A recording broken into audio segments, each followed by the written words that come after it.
안녕하세요 여러분, 리시TV입니다. 오늘은 이 책의 하이라이트라고 할 수 있는 14챕터의 녹음 영상인데요. 재미있게 들어주세요. Chapter 14 On the Dark Path. Only now, entering the woods and the footpath, did Anne-Marie realize how cold the dawn was. She had watched and helped earlier as the others donned sweaters, jackets, and coats, and she had peered into the night, following them with her eyes as they moved silently off, bulky in their garments, blankets in their arms. But she wore only a light sweater over her cotton dress. Though the October day later would be warmed by sunlight, now it was gray, chilly, and damp. She shivered. The path curved, and she could no longer look behind her and see the clearing with the farmhouse outlined against the pale sky and the lightening meadow beyond. Now there were only the dark woods ahead. Underfoot, the path, latticed with thick roots hidden under the fallen leaves, was invisible. She felt her way with her feet, trying not to stumble. The handle of the straw basket scratched her arm through her sweater. She shifted it and tried to run. She thought of a story she had often told to Kirsty as they cuddled in bed at night. Once upon a time there was a little girl, she told herself silently, who had a beautiful red cloak. Her mother had made it for her. She wore it so often that everyone called her Little Red Riding Hood.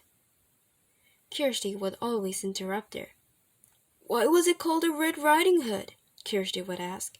"Why didn't they just call her Little Red Cloak?" "Well, it had a hood that covered her head.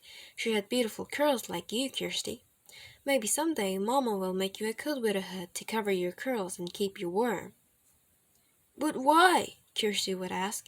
"Was it a riding hood? Was she riding a horse?" "Maybe she had a horse that she had rode sometimes, but not in the story. Now stop interrupting every minute."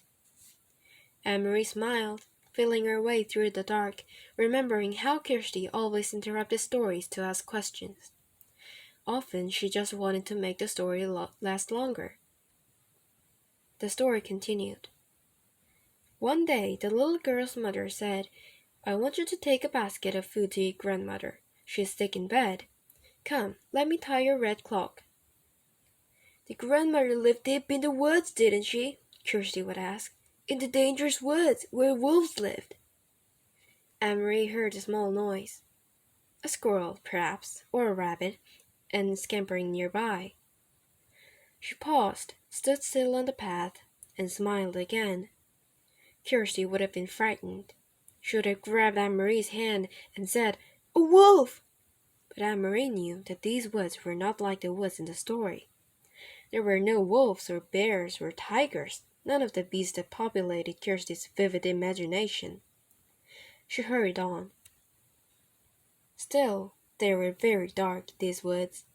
Anne-Marie had never followed this path in the dark before, and she had told her mother she would run, and she tried. Here the path turned. She knew the turning well, though it seemed different in the dark. If she turned to the left, it would take her to the road, out where it would be lighter, wider, more traveled. But more dangerous too. Someone could see her on the road. At this time of the dawn, other fishermen would be on the road, hurrying to their boats for the long day at sea. And there might be soldiers. She turned to the right and headed deeper into the woods. It was why Mama and Peter had needed to guide those who were strangers here, the Rosens and the others. A wrong turn would have taken them into danger. So Little Red Riding Hood carried a basket of food and hurried along through the woods. It was a lovely morning, and birds were singing. Little Red Riding Hood sang too, as she walked. Sometimes she changed that part of the story, telling it to Kirsty. Sometimes it was raining or even snowing in the woods. Sometimes it was evening, with long, frightening shadows, so that Kirsty, listening, would snuggle closer and wrap her arms around Anne-Marie. But now, telling it to herself, She wanted sunlight and birdsing. Here the path widened and flattened. It was the place where the woods opened on one side and the path curved beside a meadow at the edge of the sea. Here she could run, and she did. Here, in daylight, there would be cows in the meadow, and on summer afternoons, Anne-Marie would always stop by the fence and hold out handfuls of grass, which the curious cows would take with their rough tongues. Here, her mother had told her, Mama would always stop too, as a child walking to school. Her dog, Trofast, would wriggle under the fence and run about in the meadow, barking excitedly, trying to chase the cows, who always ignored him. The meadow was empty now, and colorless in the half-light. She could hear the churning sea beyond, and see the wash of daylight to the east, over Sweden. She ran as fast as she could, searching with her eyes for the place ahead where the path would re-enter the woods in its final segment, which led to town. Here, the bushes were overgrown, and it was difficult to see the path here. But she found the entrance, beside the high blueberry bushes. How often she had stopped here in late summer to pick a handful of the sweet berries. Her hands and mouth would be blue afterward. Mama always laughed when she came home. Now it was dark again, as the trees and bushes closed around her, and she had to move more slowly, though she still tried to run. Anne-Marie thought of Mama, her ankle so swollen and her face so pained. She hoped Mama had called the doctor by now. The local doctor was an old man, brisk and businesslike, though with kind eyes. He had come to the farmhouse several times during the summers of the past. His battered car noisy on the dirt road. He had come once when Kirsty, a tiny baby then, had been sick and wailing with an earache. And he had come when Lisa had spilled hot grease, cooking breakfast, and burned her hand. Anne-Marie turned against as the path divided once more. The left fork would take her directly to the village. It was the way they had come from the train, and the way Mama had walked to school as a girl. But Anne-Marie turned to the right, heading now toward the harbor side, where the fishing boats lay at anchor. She had often come this way before, too, sometimes at the end of the afternoon, to pick out the Ingeborg, Uncle Henrik's boat, from the many returning, and to watch him and his helpers unload the day's catch of slippery, shimmering herrings still flopping in their containers. Even now, with the boats in the harbor, ahead empty of fish, preparing to leave for the day's fishing, she could smell the oily, salty scent of herring, which always remained in the air here. It wasn't far now, and it was getting lighter. She ran almost as fast as she had run at school in the Friday foot race. Almost as fast as she had run down the Copenhagen sidewalk on the day that the soldier had stopped her with his call of "Halt!"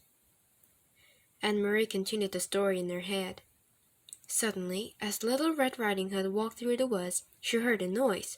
She heard a rustling in the bushes. "A wolf!" Kirsty would always say, shivering with fearful delight. "I know it's going to be the wolf!" Anne-Marie always tried to prolong this part, to build up the suspense and tantalize her sister. She didn't know what it was. She stopped on the path and listened. Something was following her in the bushes. Little Red Riding Hood was very, very, very frightened. She would stop, would stay silent for a moment, and beside her in the bed she could feel Kirsty holding her breath. Then Anne-Marie would go on, in a low, dread-filled voice. She heard a growl. Anne-Marie stopped suddenly and stood still on the path. There was a turn immediately ahead.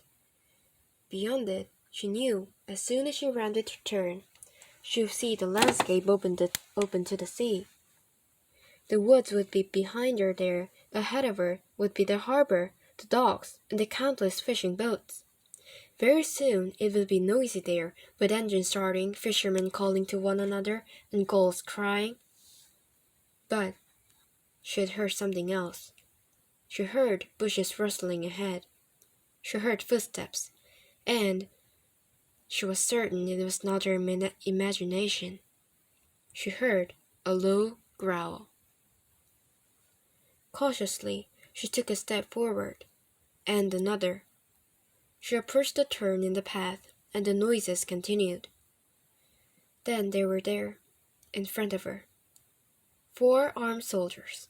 With them, straining at taut leashes, were 2 large dogs, their eyes glittering, their lips curled.